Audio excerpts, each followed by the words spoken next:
Okay, so we are live, Tawny. It is 4:59 and people will be coming on shortly or now. So we'll get started. So first of all, I'd like to introduce myself. My name is Lynn Weems. I'm coming to you from A Different Kind of Better. What is A Different Kind of Better? A Different Kind of Better is a platform for like-minded, caring individuals that are wellness practitioners that want to educate the world. Our vision and goal is to allow people to learn about how they can educate themselves and get better in a different way. And today we're going to hear a different way of healing yourself from chronic illness. So today I have with me somebody called Tawny Stowe, who is also a holistic practitioner. So I'm really excited to have her on. And I just want you to understand that a lot of us who are in this field of therapy, we come from that. We are, a lot of us have suffered chronic illness, and that's how we ended up in this career path. And so it excites me to have somebody who is working in the field alongside with many other practitioners out there and very many different modalities that's going to let you hear about her journey. And it's an exciting journey. But first of all, those of you who know me know that every live at 5 on Tuesday with A Different Kind of Better, I have to read you this disclaimer. Okay, so I'll make it as brief as possible. So this presentation may contain general information about various medical conditions and their treatment. It does not provide medical advice. The information provided through this presentation is for informational purposes only. The purpose of this message is to promote an understanding and knowledge of various health topics. It is not intended to be a substitute for professional medical advice, diagnosis, or treatment.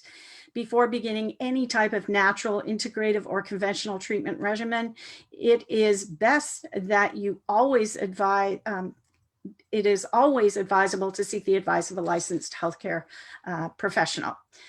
So remember, health is a real wealth. So that's what we're here for today. Let's keep you healthy. And so now I normally introduce our guest speakers, but today I'm going to let Tawny introduce herself because she comes with very many different backgrounds, and I think she would be the best person to do that. So Tawny, first of all, I'll just let you introduce yourself, and then I have some questions ready for you. So we'll just run through those if that's okay. So thank you for being here today. Absolutely. Thanks for having me, Lynn. So I will start by saying hello and hello to all of you who are seeing health as well. That's exciting to me.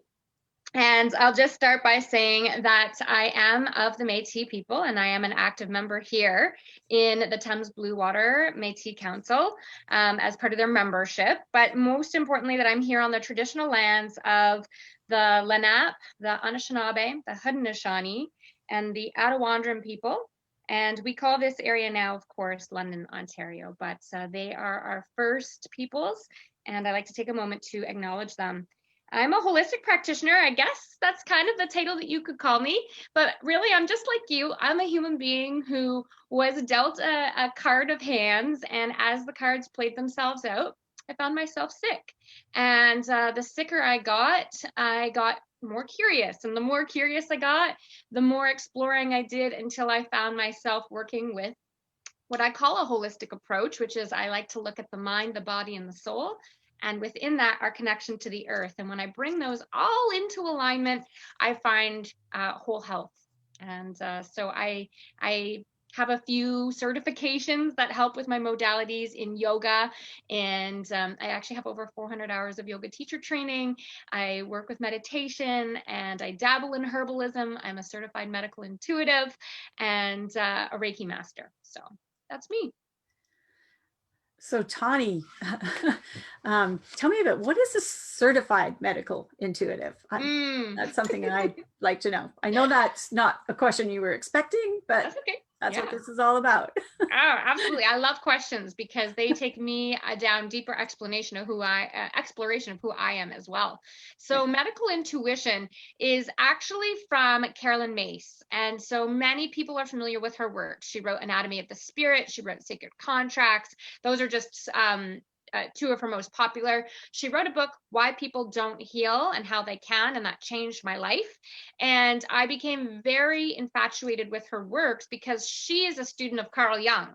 And I actually went to university to study psychology, and Jung was my favorite by far. I ended up actually choosing to not continue my psych degree at Western, but I was forever changed by Carl Jung. So when I got on to Carolyn Mace, the two connected. I have this big passion for archetypes, and Carolyn Mace worked with a neurosurgeon, Dr. Norm Seeley, and pioneered this modality of working integrative with medical science and using the energetic site or our symbolic site to identify emotional root causes trapped behind physical ailments in the body. And then in combination with him, by bringing the emotions forward, they would work together collaboratively to come up with the best treatment protocol.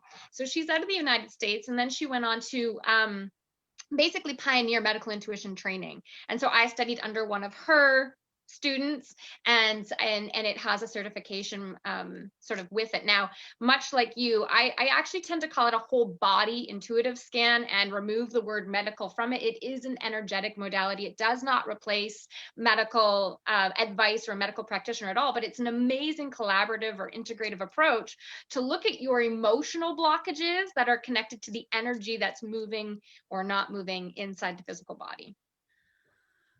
That is the best explanation I have ever heard, by the way. So congratulations on that. So what does being a healing activist mean to you? So this is a new thing for me. I was terrified of the word activist. I'm a single mom. I have a small child. I've always felt, passionate about things, but I've never felt like I was educated enough to call myself an activist. I never felt like I had the right language to call myself an activist. And I certainly am not out there on picket lines. So I thought I didn't deserve that word. And then I started exploring it a little bit deeper and realized that the word activism is basically just a statement or a word that means moving towards change. And so what I began to realize is that, you know what, if I work on my own healing, I am an activist because I'm making the world a better place. The more healthy and whole I am, the better I turn up for my son, the better I turn up in my business, the better I turn up for my clients, the better I turn up for my community because I'm healthy and I'm whole. And the more whole I am, the more I have to offer and to give to others. And that's my form of activism. So I've started to realize that actually we can all be activists towards healing the earth by healing ourselves first.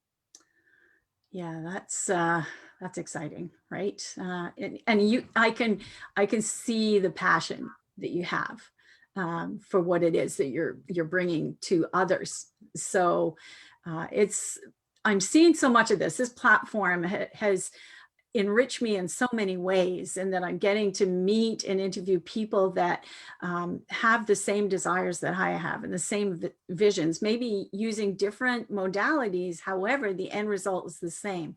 We all want the same things, global healing, right? In a different way than what most people have been exposed to. So that's awesome. So what does holistic health mean to you? Well, I feel like holistic health and healing activists are really tied in because really we're in a direct relationship with the earth. And so for the earth to be healthy, we have to be healthy. And if for us to be healthy, the earth has to be healthy. And we're so totally connected. And so I feel like when we separate our health from the earth's actual health, we're no longer holistic. And so this idea of holistic healing to me means we maybe have to step away from some of the ways we've been taught to see things singularly and realize that they're interconnected. So that forest is very much as healthy or unhealthy as I am. And when I see them as one instead of separate, I approach my healing quite differently as well. And so when I'm working with people, the word holistic means the physical body, the emotional body, the spiritual body, all need to be worked on together to actually achieve healthy. It really doesn't matter what condition your physical body is in if your soulful body is non-existent. And it doesn't matter what your soulful body is in if your physical body is completely suffering. We really need the three. And when we were born, and this is very much from medical intuitions training as well, when we were born with all three in perfect alignment. And of course, we go through life and we have our life experiences, and there may be traumas that come in, and there's also teachings and systems that we're a part of that may focus on one over the other. And so if we're not surrounded by people reminding us to work as a whole, we might forget that the mind is as important as the body is, as the soul is. And in order for me to work with someone, I really focus on bringing all three together. And I do know that it's very hard to do the emotional and the spiritual work if the physical body is suffering. So I feel like a lot of people need to give themselves a bit of slack, a bit of compassion, and say, okay, if you're already physically in a really hard place, it's very, very challenging to get into that emotional and that spiritual place. So don't berate yourself. Let's take some time. Let's find a way to support you physically so that in bite-sized pieces, we can start bringing in the emotional and the spiritual. There's no framework in holistic to me. There's no, it always starts with the physical. It always starts with the spiritual, because we're always evolving beings, and we're all gonna come into different things at different times, which is why I feel like you hear stories of people having a spiritual crisis before they have a major physical breakthrough, or, you know, vice versa, because it comes to us all very differently. But to me, they're not individual things. They're part of what makes us whole. So when you look at all those things, feeling better might mean something totally different to you. Yes. Right? Yes. Right? Yes. Because what's interesting is that your physical body may have a lot of sensations of pain, and you could be the most joyfully, spiritually, soulfully happy person on the planet. So I can't define your condition as good or bad. That's not up to me. It's really about, you know, who you are. And I feel like Stephen Hawking is one of like the best examples of that, right? We would look at him and judge him, and yet spiritually and emotionally, that man probably had more joy and more enlightenment than many of us in a perfectly able body have ever tapped into.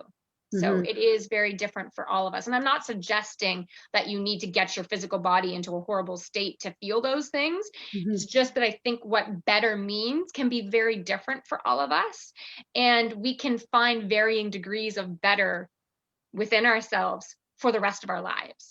That's right. It's all about perception, right? Perception has a big part of it. So that's a really good example, actually, by the way. So let's talk about you and your journey. Let's get into that. I'm sure everybody is just hankering to hear your story. So, and I know that your story, when we talked, started happening, I believe, after you had your baby, right? After you had a baby. Yeah, it's close. There's sort of two stories that converge. So I was first diagnosed as a celiac, and it was back in 2011. And back then it was still kind of new. In fact, my doctor stumbled upon it because, you know, tests were not coming up conclusive, but I had this rare thing called pernicious anemia, which is when your body stops absorbing B12. Now we know that that's extremely common in any autoimmune disease, especially celiacs. But my doctor had been doing a lot of research, and she knew when that came up that that was the conclusive piece she was looking for. So I got this very rare diagnosis of celiac disease, and I was living in Alberta. And so I went into the grocery store, and I'll never forget this moment when I asked the clerk, well, where's the stuff for the gluten-free people? And they walked me through the entire supermarket and told me everything I couldn't have. And there was one little shelf with 4 products on it. And that's it. And this is 2011, and the world has gone, you know, leaps and bounds since then. But all the way back 2011, really rural Alberta, nobody had even heard the word, and I was gobsmacked. And of course, what I then began to realize is that my definition of food had become so connected to what was on shelves that I was forgetting that things like carrots, things like apples, things like, you know, real food are of course gluten-free. So I had lots of things within my toolbox that were available, but that's just not how it came across. And so this led me to get curious. So I planted a garden, and my garden was successful. And that led me to go back to school for agriculture. So I ended up in my 30s going to school at Olds, Alberta, taking agriculture. And I studied large scale crop production and animal sciences. And I got my diploma, I graduated with honors, and it was fantastic because it opened my eyes to how food is created. So that started the journey into whole health. And then fast forward that, and I ended up then pregnant. And while I was pregnant, my thyroid started to go downhill, but nobody caught it. So nobody knew. So I had my son and found myself with severe postpartum depression. Being, female, being single, having a new baby, they just told me that I was supposed to feel that bad. It's normal. You should just feel this crappy. This is part of having a baby, they said. So finally, one day I lifted him up and I handed him over to my doctor and said, you can have him. I don't want him. If this is what having a baby is, I'm done. And in that moment, she was like, okay, that's definitely not normal behavior, not even for a new mom who's supposed to feel crappy. Let's do some blood work. And the blood work came back. I had full-blown Hashimoto's hypothyroidism. Mm-hmm. So that had interfered with my pregnancy, which had caused a cesarean. Who knows? He got trapped sideways. Could it have ended up that way anyways? Probably, but it definitely plays a part in contractions. My milk flow stopped. And I had a hideous time trying to produce milk. And, my depression was accentuated because I had all of this autoimmune function going on in my body. Mm-hmm. So the suggestion, of course, is medication. And sometimes that's exactly what you need to do. In my case, I chose medication. I chose desiccated thyroid as my thyroid control. And then I chose to handle the depression piece naturally through vitamin D, through via omega oils, to help really increase my body's own ability to enhance mood. I worked really hard with naturally fermented foods to help out my gut lining and some probiotics. And then a good friend of mine had a courageous conversation with me and said, hey, I've been working with this. Would you be interested in learning about ketosis? Well, again, here's another buzzword now, fast forward all these years later. Sorry, just give me 1 second. This is the hard part about being a parent. Can I help you? A broken half? Okay, you're going to be in a lot of trouble in a second because you're supposed to be with Nana. Okay. And you took off on me and didn't tell me where you were going. Okay, up you go. Up you go with Nana. You just gave her a fright. You guys go talk it out. Yeah, I know you're in trouble now. I know you're in trouble now. I know you're in trouble now. You're going to have to go with Nana and sort it out. So when we have these moments, we go with Nana.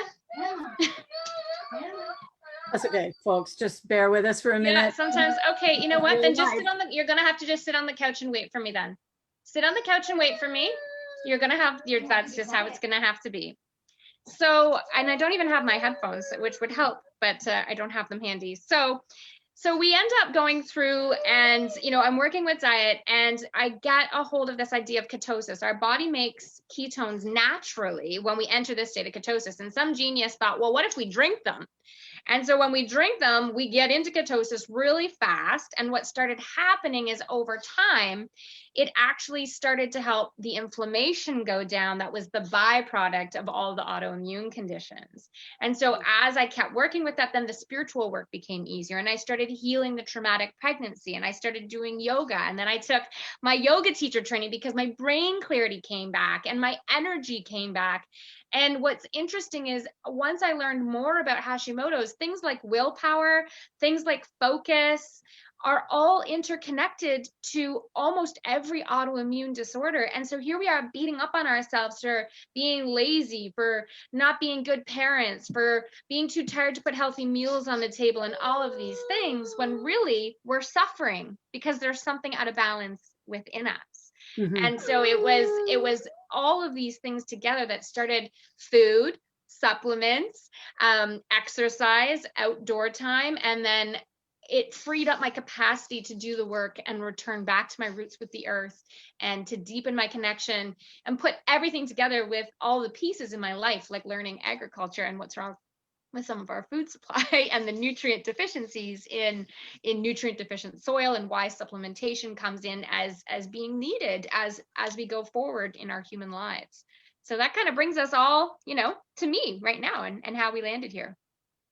Yeah, I guess we're kind of a kindred spirits because, when I was chronically ill, I went back to school. And I think some of us that, when you're seeing Tawny today, you're seeing Tawny that's come a long way in her journey. When you're seeing me, you're seeing somebody that's come a long way in our journey. But we sacrificed in order to get there because we realized that in order to have a better quality of life, we had to actually make extreme changes. And it's funny, those extreme changes seem really extreme while you're in the process of making the change. Yes. But once you've made the change, then you realize that really you should never have been where you were in the first place, right? Because these things probably would not have even cropped up had that been the case. But unfortunately, we are in school, we're subjected to, the American diet, Yeah. right? And we think that's the be all and end all. And there's just so much more to learn. And it's sad that chronic illness is always what brings us, because I'm Western medicine in many different capacities for 20 years plus. And then all of a sudden you're on the other side of the table. And this is what happened to you. But I think a lot of us are there for a reason. I think when we go back to school and do what you did and made these changes, because right now when you're looking at Tawny, she looks really good. But let me tell you something. I've seen a lot of people that have celiac disease, and it is a chronic illness. It's debilitating. Yes. Symptomatology is, chronic amounts of bowel movements, chronic amounts of pain, the inability to eat so many foods and not even realizing what it is that you're doing. I know in my journey, I was told, well, eat a lot of soy. And, I went into miso and making soups with miso and just went down a really bad path from that, realizing that I couldn't even break down the protein because soy has a protease inhibitor in it that stops you from having that ability to break down like proteins. And that's why babies that are on soy formula always tend to be a little bit more plump than the other babies. So that's, proof in the pudding right there.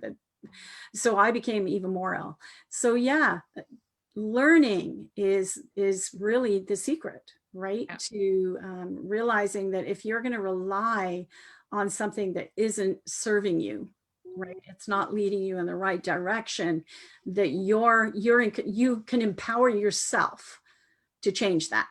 Yes, we always have free will. And when we're struggling, and it does happen, especially things like autoimmune conditions, postpartum, any kind of depression or anxiety, it's really hard to get out of your mind and advocate for yourself.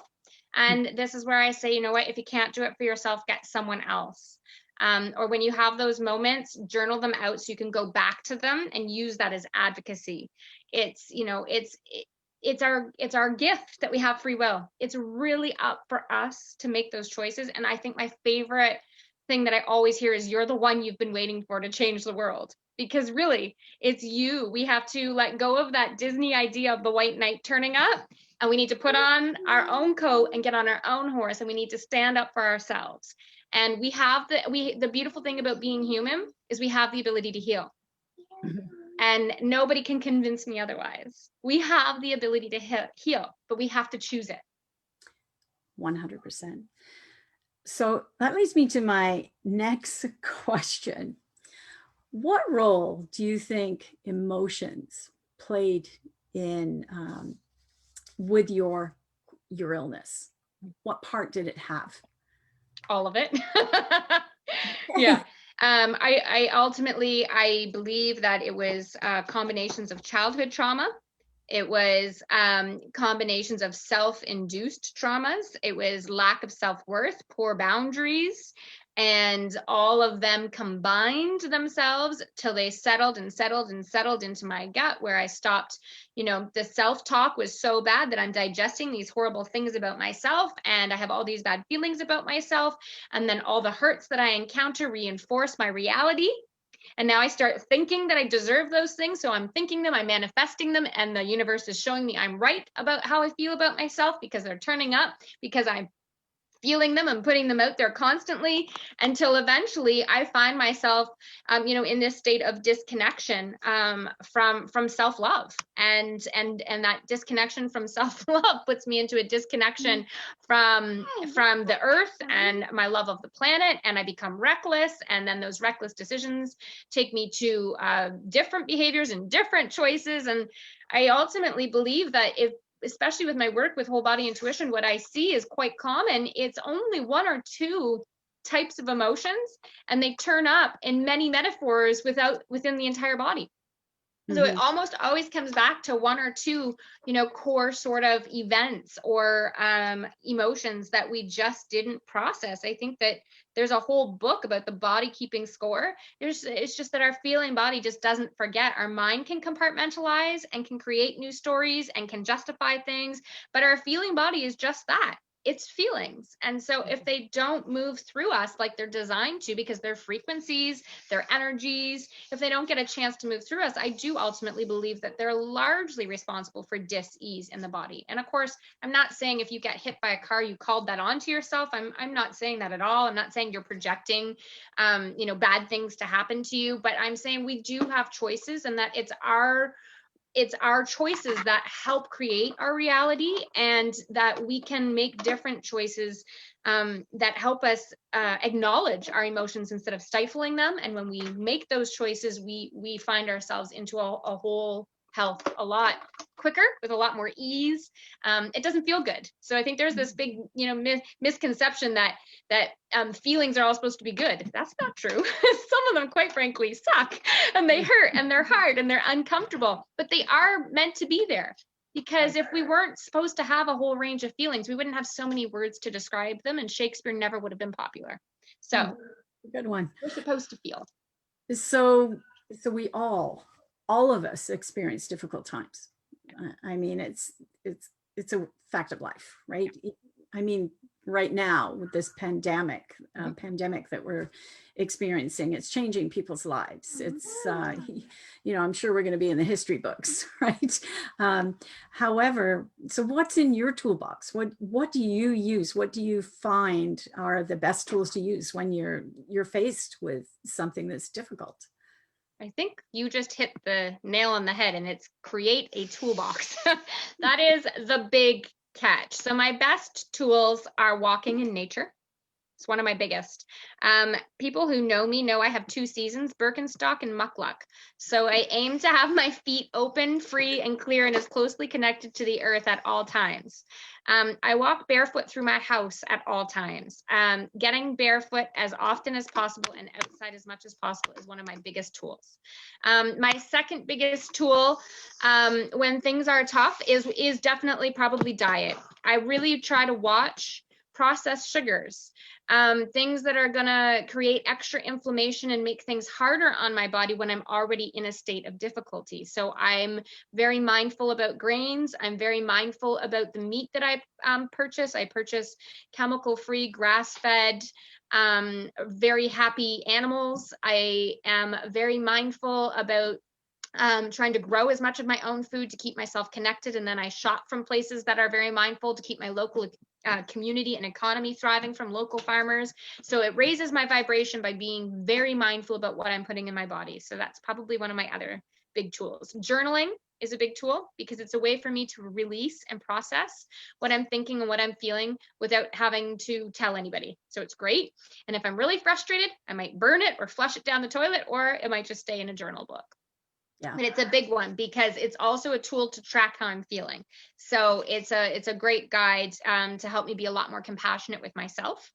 And then yoga and meditation are probably, my other big tool, because that stillness puts me against the grain with everything going on. I think when things get hard, it feels like everything's closing in, things feel faster, things feel harder.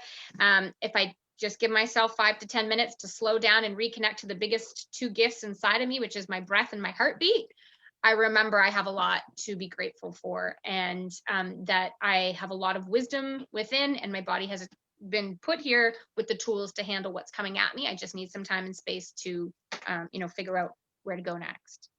Yeah, you can, keep on shining, Tawny, because you're, you know, you're just radiating this light, and we need way more light in the world right now. There's so much darkness out there, but it's so nice that so many people are, you know, really working at trying to bring the light to people.